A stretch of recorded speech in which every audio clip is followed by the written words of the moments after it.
ఒక మంచి నడవడికలో ఉండాలా అన్నది ఏం చేస్తుంది?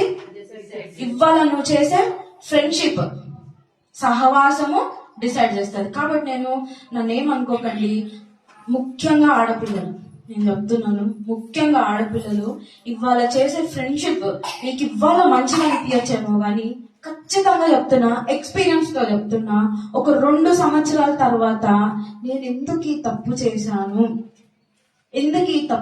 అసలు నేను వాళ్ళతో ఎందుకు మాట్లాడాను, ఎందుకున్నాను అన్న పరిస్థితిలోకి మీరెవ్వరు రాకూడదు. అర్థమైనా?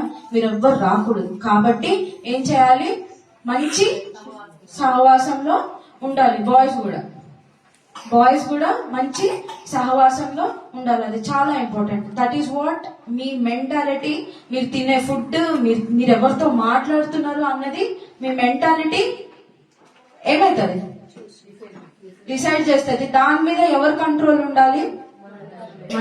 ఇవన్నీ బైబిల్లోనే ఉన్నాయి. నేనేం కల్పించుకొని చెప్పట్లేదు. ఎలా తినాలి, ఎంత తినాలి అన్నది బైబిల్లో ఉందా లేదా? ఉంది కదా. ఎవరితో మాట్లాడాలి, ఎవరితో మాట్లాడకూడదు అని ఉన్నదా లేదా? ఒకవేళ మీరు బ్యాడ్ ఫ్రెండ్షిప్ చేస్తే ఏమొస్తుంది, గుడ్ ఫ్రెండ్షిప్ చేస్తే ఏమొస్తుంది అన్నది కూడా బైబిల్లోనే ఉన్నాయి. అన్ని బైబిల్లోనే ఉన్నాయి. అదొకటి మనం సరిగ్గా